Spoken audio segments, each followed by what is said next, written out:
ရုပ်တည်ကြီးနဲ့နေတာမျိုးကသင်ရဲ့ခံစားချက်တွေကိုလျှို့ဝှက်ထားနိုင်မှုအကောင်းဆုံးနည်းလမ်းတစ်ခုဖြစ်နိုင်ပါတယ်။ဥပဒေသ၄သင်ပြောနိုင်တာတဲ့အမြဲတမ်းလျှော့ပြောပါ။သင်ကလူတွေကိုစကားလုံးတွေအများကြီးနဲ့ပိုပြီးဆွဲဆောင်မှုကြိုးစားလိသင်ရဲ့ဆွဲဆောင်မှုကပူပြင်းစရာကောင်းပြီးတော့မှအကျိုးမရှိဖြစ်နေပါပဲ။သင်ပြောချင်တဲ့အချက်ကိုတန်ဖိုးရှိပြီးနားလည်လို့တဲ့အရာဖြစ်အောင်ပြောရမယ်ဆိုရင်တော့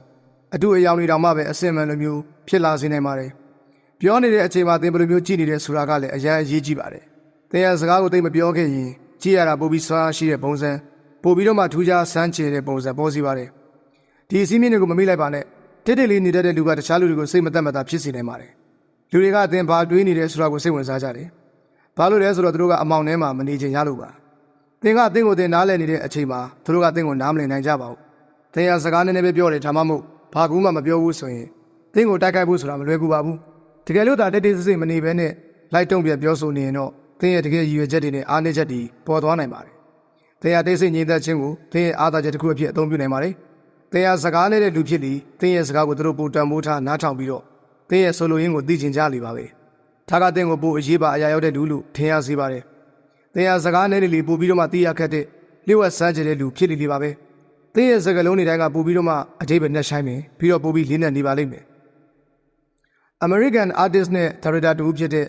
Andy Warhol ကတော့သူသားစကားကိုနည်းနည်းပဲပြောပြီးတော့မှသူ့ရဲ့စကားလုံးတွေကိုတစ်ဖက်လူကအတိတ်ပဲမျိုးကောက်ယူနိုင်အောင်ထားလိုက်ခြင်းကသူ့အတွက်ပို့ပြီးတော့မှအကျိုးရှိစေတယ်ဆိုတာကိုသိခဲ့ရတယ်လို့ပြောပါတယ်။တခါတလေမှသူကတမင်ရွေချက်ရှိရှိနဲ့တုံးအားတဲ့စကားမျိုးကိုပြောရတတ်တယ်။လူတွေကတော့သူဟာတကယ်အရေးကြီးတာတစ်ခုခုကိုပြောနေတာပဲလို့ထင်နေတတ်ကြတယ်။ဒါပေမဲ့ဘာကိုပြောနေတယ်ဆိုတာကိုသူတို့မသိကြပါဘူး။ပြင်သစ်ပကြီးဆရာစစ်တူရင်ကစားသမားဗဗုထုသူနဲ့စာရေးဆရာ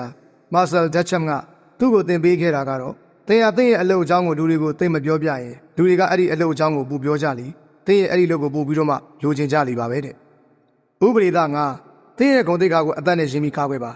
လူတွေကအချင်းချင်းလေးစားမှုနဲ့ဆက်ဆံကြမယ်ဆိုရင်ဆွမ်းအားရှိလာကြပါတယ်လူတယောက်ရဲ့ဂုဏ်သိက္ခာဆိုတာကတခြားလူတွေကိုဆွဲဆောင်နိုင်တဲ့လူတွေကိုလွှမ်းမိုးနိုင်တဲ့တခုတည်းသောအရာပါပဲတကယ်လို့လူတယောက်ရဲ့ဂုဏ်သိက္ခာကထိခိုက်မှုတစ်ခုကိုရှိနေတယ်ဆိုရင်သူကဗပောင်းစုံကနေတိုက်ခိုက်ခံရနိုင်ခြင်းရှိနေပါတယ်သင်ရဲ့စိတ်ကလူတိုင်းရဲ့အကြောင်းကိုအပြည့်အဝဘယ်တော့မှမသိနိုင်ပါဘူးများသောအားဖြင့်တော့ကျွန်တော်တို့ကတခြားလူတွေအပေါ်ကိုပြင်ပသွင်ပြင်နဲ့ပဲကြီးလိုက်ပြီးတော့မှဆုံးဖြတ်တတ်ကြပါတယ်သူတို့ပြောလိုက်တဲ့စကားနဲ့စကားပြောတဲ့ပုံစံတွေကအမျိုးမျိုးဖြစ်နိုင်ပါတယ်သင်ကိုယ်သင်ဘယ်လိုမြင်နေဆိုတာကလူတွေသင်ကိုဘယ်လိုတွေးသလဲဆိုတဲ့အပေါ်ကိုကြီးမားတဲ့သက်ရောက်မှုရှိပါတယ်သင်ရဲ့ဂုဏ်သတင်းကိုဂရုစိုက်နဲ့တိဆောက်ပါပြီးတော့တေချာကာကွယ်ပေးပါစွမ်းအားကြီးဖို့အတွက်ဆိုရင်သင်ကတခြားလူတွေသင်ကိုမြင်တဲ့အမြင်တွေအပေါ်မှာထိန်းချုပ်နိုင်စွမ်းရှိတဲ့သူဖြစ်ဖို့လိုပါတယ်ဒါမှလည်းသင်ရဲ့ဂုဏ်သိက္ခာသင်ရဲ့ဂုဏ်သတင်းကြောင့်မို့လို့လူတွေကသင်ကိုရှိန်နေကြမှာပါ